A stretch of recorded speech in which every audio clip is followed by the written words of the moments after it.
Hey guys, welcome back to my channel. Just kidding. Hello everyone. This is usually the part of the speech where I'm supposed to welcome you all to our ceremony. However, the only audience I have in front of me today are the squirrels in the trees and the raccoons in my garbage bins. Nonetheless, Mr. Reganello, trustees, administration, staff, parents, families, and fellow graduates of St. Thomas Aquinas, welcome to my virtual speech.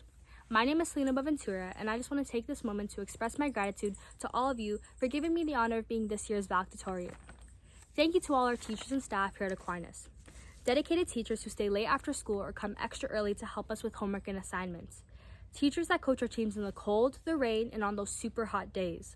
Those teachers that run clubs and councils to give us students a place of belonging in our school community. Teachers that took us on field trips to close places like Toronto or far places like Cambodia. And teachers that take the time to listen to our team problems and offer us wise advice. A huge thank you from all of us to all of you for doing way more than what your job entails. Your kindness and actions are truly appreciated. Thank you to our parents and families. Even though we don't say it often because we're too embarrassed of showing how we feel, we love you. Without your support and love, we wouldn't be where we are today. So thank you again. Thank you to our administration. We know you have a tough job, and we thank you for keeping our school operating. Thank you to the custodial staff for all of your hard work, and to all the secretaries for dealing with us and our parents all the time. When they announced that we'd be off for an additional 2 weeks after March break, we were all excited to have that 3-week vacation. However, those 3 weeks turned to our last 3 months of high school. This time away from school has been completely different for each of us. Some of us have been stuck inside, while others haven't. Some of us have lost jobs, while others are making bank because of the extra hours. Some of us have been working our hardest to finish that last semester strong, while others haven't even opened up Google Classroom yet. Some of us are squished in our house all day with our family, while others have family working in healthcare right now to help other people recover.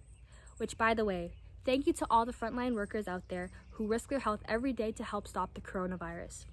If you told me in grade 9 that the last few months of my senior year would be spent cooped up in my house with my 5 other family members and my 2 birds, who, by the way, screamed night and day as I was writing the speech, I'd call you crazy.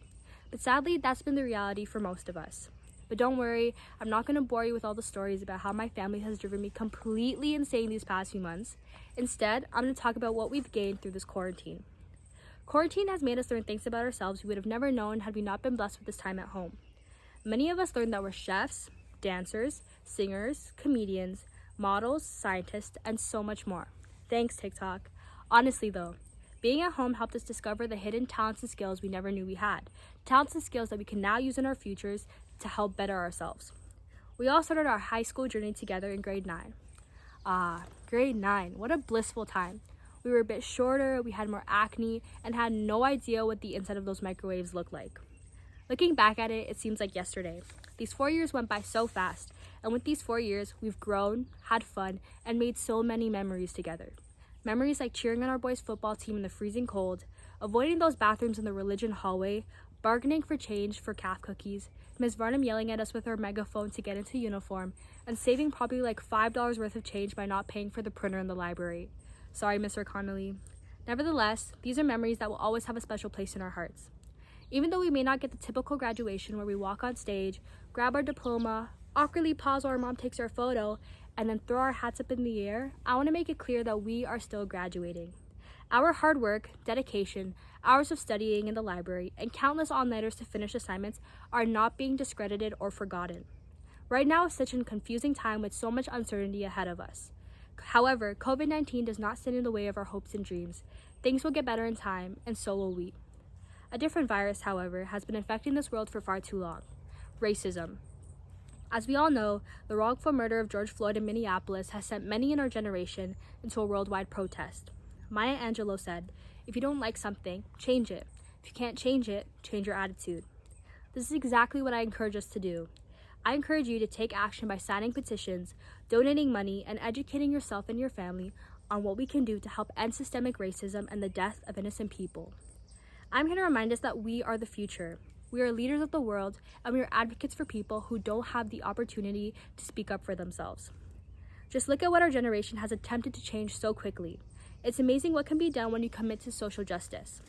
When George Floyd was killed, what would have perhaps been another case of police brutality, we helped through peaceful protest in getting those police officers rightfully charged, and changes to police use of force is being reconsidered all across North America.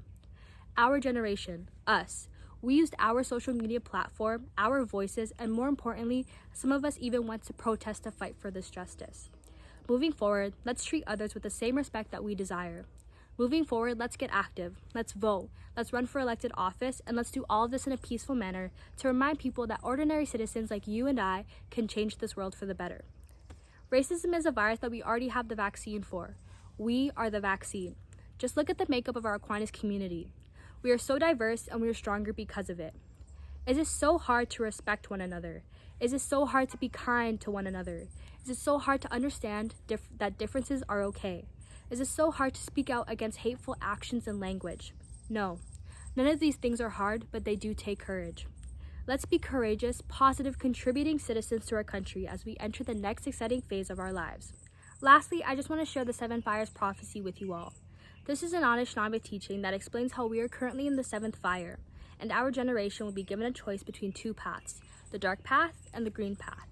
If we were to choose the dark path, it would bring destruction and suffering. On the flip side, if we choose the green path, the 8th fire will be lit. This fire will bring peace, love, brotherhood, and sisterhood.